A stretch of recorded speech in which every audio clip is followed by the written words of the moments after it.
Time-lapse is a huge animal in and of itself.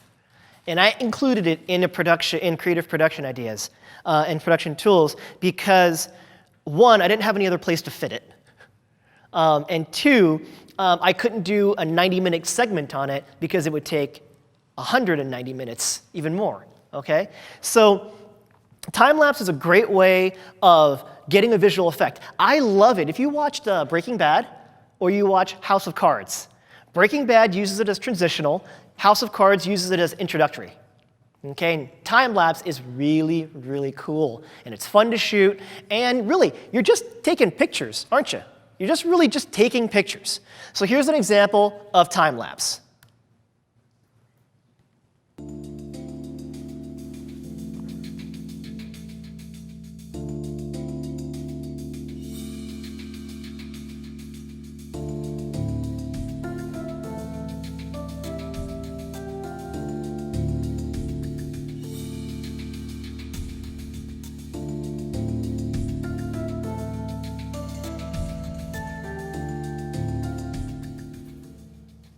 Okay, so I'm going to watch it again without sound, and we're going to talk through it, because I know the first question people are asking is, Victor, it's moving. Did you have some motorized system?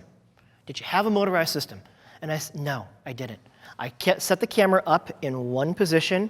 I shot my time-lapse, and all the motion you shot was in post. Let's think about this really quickly, guys. Let's think about this really quickly. What frame size are we shooting on a 5D Mark III?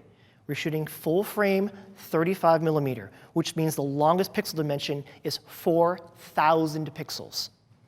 What's the frame of the video we're playing back? 1920 by 1080.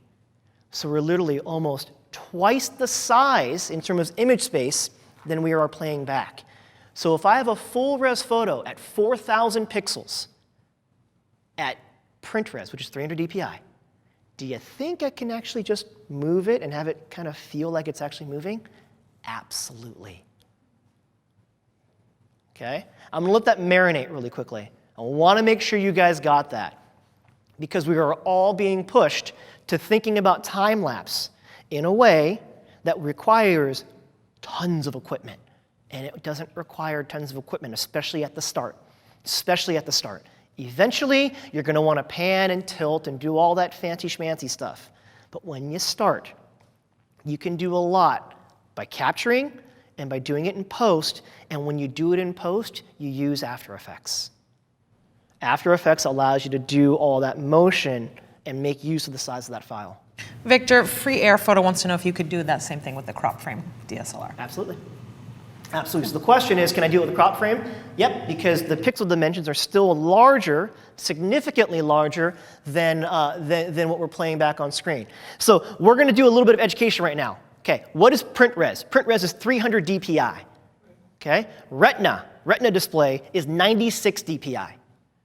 So if I take something that's 300 dpi and I put it on a Retina display, which is 96 dpi, what happens? That image, boom, gets really big, and if it's a picture of a person, I get their nose. You understand why? It's because in terms of display, it doesn't matter about the DPI, it matters about the dimensions of that overall picture. And the dimensions of the image coming off a 5D Mark III or an APS-C is significantly larger than that of the frame that we're playing back on, which is 1920 by 1080. Okay? Let it soak in. If you're still confused about it later, I'd be happy to come back and answer more questions, okay? So let's talk about time-lapse. Shoot manually. That means manual exposure, manual focus, manual white balance. You got to shoot manually. Here's why. Some intervalometers, which is what actually fires the camera at intervals over a course of time, won't fire if it doesn't get focus. So if your camera's on autofocus, it will hunt and potentially miss a frame and then hunt, and then you could sit there for 3 hours and it could potentially never take a frame. Okay? Second, you want manual exposure because as exposure conditions change, you don't want flickering. Okay? So if I'm going to capture a sunset or a sunrise, I've got to set an exposure and make it work. Okay? The next thing, you've got to shoot in manual custom white balance. And you got to fix that white balance because think about the time of day. If it goes from dusk to night, it will get warmer in color temperature, will it? If you're in auto white balance, your camera will always try to adjust that auto white balance as the temperature of colors get changed, and you're going to end up trying to fix that in post. It's just not going to look right. Okay? A couple other things you want to pay attention to is grab a book. You're going to grab a book and a comfortable chair because you're going to be waiting. You're sitting there for a long time. Those shots that I took, I was in London. I had a little mini tripod with me, and I just kind of walked around London all day and shot time lapses. Each time lapse was about 30 minutes to an hour, and it only gave me 10 seconds of footage, 6 seconds of footage. So you're going to shoot a lot. Now, one little side thing that I like to say to everyone is, I get questioned, do I shoot RAW or JPEG? If you shoot RAW, it's a lot of work, and it's huge files. It's a lot of files, and it's a lot of memory. And it requires a huge computer to process all of it. So when the project matters, shoot RAW. When the project, it doesn't matter, and you're just doing your tests, and you're trying to get a handle on how to make things work, shoot JPEG. Okay? Let me say it one more time, because I don't want to get skewered for this later. When the project matters, shoot RAW. Okay? When the project matters, shoot RAW. When you're doing your tests, and you're doing your learning, and you're experimenting, shoot JPEG. Because the JPEG will allow you just to get to the process of creating time lapses a lot more easily. Okay? Now, there is something about this that I want to kind of reiterate, is time lapses require a lot of photos. They require a ton of photos. Some words upwards of 600, 700, sometimes even 1,200 photos. So if I have a camera that I spent a lot of money on, and the one thing that I want to be worried about is the shutter wearing out, I want to make sure that I don't use my fancy new camera for that, because you're going to put a huge amount of shutter clicks onto it. So there are a ton of cameras out there that are used, that are still great, that'll be great for time lapses. And they don't need to be new, and they can be used, and you can find like a Rebel or an old 1D Mark II, and you can find an old 5D, and it still will work, because all you need are the still frames. And what you can do is use an older camera, beat the heck out of that shutter, and still have your other camera ready to go and not have to damage that camera when you get to the point of putting 200,000 clicks onto it. And it's funny, think about it. If one time lapse takes 1,000 photos, or even 10,000 photos, how many time lapses can you shoot before that shutter dies? Okay? So, I really encourage you when you shoot time lapses to do more than one. And when it comes to the tools that you need, we'll talk about that in a second, okay? I like to use an app. So I'm a big fan of Kickstarter. And I was on Kickstarter, and I saw this app by Vivo Labs called Micron, okay? And Micron sent me this little thing. It goes on top of my camera, plugs into my camera, and then there's another cable that comes out that allows me to interface with my iPhone. So what that does is I load up the app, I click new time lapse, I can set the duration and do all that stuff. You know, how many frames per second I want, how many frames total that I want. I can set all of that. Or it has like auto settings where I can pick like, hey, I want to shoot stars. And stars over 4 hours is going to shoot an interval of 40 seconds. Okay, and so what it does is it helps kind of like get your brain out of like the math aspect of it, because before I used to have to sit there with a time-lapse calculator and figure out my frame rate, how many frames per second, and do all that. And the cool thing here is with that app, I can plug it into the unit, plug it into my phone, set it, unplug my phone, and walk away. I don't need the phone plugged in for the entire time lapse. What's the app called again? It's called Micron. It's right there. Micron by Vivo Labs. Okay, and you got to get the unit for it, but I think they sell them now too. Okay. Now, when we come to time lapses and equipment, obviously a DSLR with a lens, large memory cards. When you set your time lapse and you lock it in place, you don't want to move the camera or touch it. So that means you got to get a big card, and you got to shoot that one card and never touch it. Okay, make sure your battery's full as well. Okay, Extra batteries, an intervalometer, which is that micron thing. Canon makes an intervalometer. There are a bunch of manufacturers that make intervalometers. They're usually about a couple $100 a piece. I used one before I got the micron. I just like the micron so much. It's great. A good, sturdy tripod. Doesn't have to be a video tripod. Doesn't have to be a expensive tripod. Just make sure it's a good, sturdy tripod. And then get a sandbag for it. Okay? Especially if you're going to be in a place where people are walking. Because obviously you can't stop people from walking around your camera, but you can definitely help mitigate and dampen some of the vibrations as people are walking to help keep that frame steady. Okay? Any questions? Question came in from Cool Tools, who wanted to know, wow, huge quantity of photos. How do we maintain battery life during a time-lapse capture process? Any tips? So, the way it's tough because I have to position my camera. If I know I'm going to shoot a long time lapse over a huge amount of time, what I'll do is I'll stage my camera in a way that I can pop out a battery and not move the frame too much.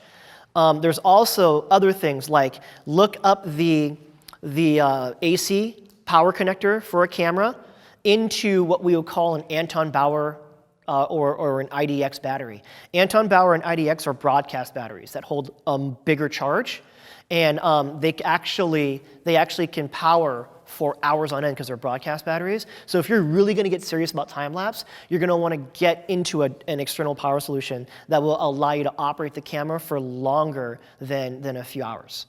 Okay. I shot all of those time lapses in one day. I started at 1, I ended at 9, and I did it over 2 batteries. But each time lapse was only about, in terms of duration, between 45 minutes and an hour and 15 minutes in terms of total duration, okay, where the camera is firing consistently. So you can use that as a kind of a judge. If I would say if you're going to shoot a time lapse and you're going to shoot it over a longer period of time, kind of investigate other power solutions, okay? How are we doing? Anything else?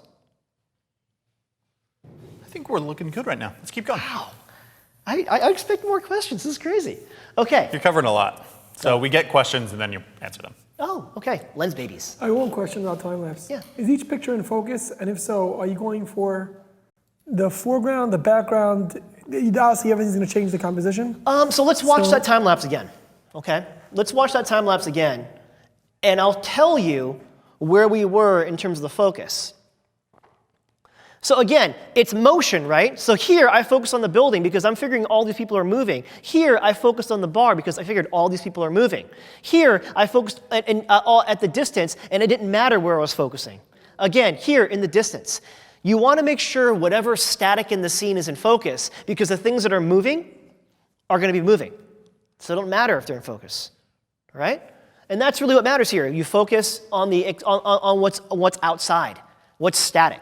And then you use that as the gauge. And because you're shooting, I'll be shooting in midday and I'll probably shoot like f11, just so I get more of my scenery in focus. And I like to shoot at that sweet spot of the lens between like 8 and 11. You mentioned exposure is a big deal. If you're doing a sunrise or a sunset, where do you set the exposure? Because okay, so let's watch here. Okay, so you're going to see sunset coming in just a second. So now it starts to darken down. Okay, so it takes practice to kind of know where you're going to be. I generally, and this is just me still practicing on ramping my exposure down. If you pick like an exposure that's a stop under what you meter at, and I think if you go a stop for every hour and a half, you can kind of get that to ramp down properly. I haven't really had a chance to kind of really experiment with it.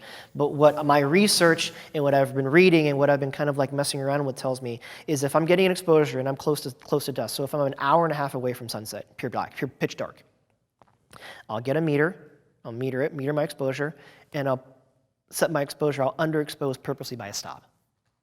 and then I'll take my photographs. Okay, and then the sensors these days are so great that actually doesn't look awful. Okay, now I know of people that do what's called exposure ramping.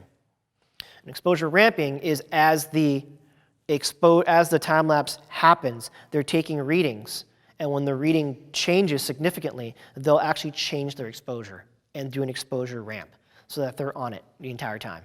Okay, now I haven't done that a lot because one, it's practice. I don't have time yet. I just need the time. You know, I mean, this side note, this presentation to do CreativeLive took about 6 months to create, and I was still creating assets last night. Yeah, so. So funny story about the time lapse. I actually did one from 5:30 a.m. to 9:30 p.m. So it covers the whole range. And what I did was I set it on aperture priority so that the aperture would, so that I could set the aperture and then the shutter speed would change throughout the day.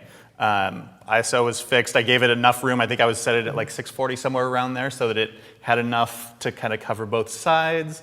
And basically the problem with that is just that the shutter speed then changes so that it's longer exposures at night and shorter during the day.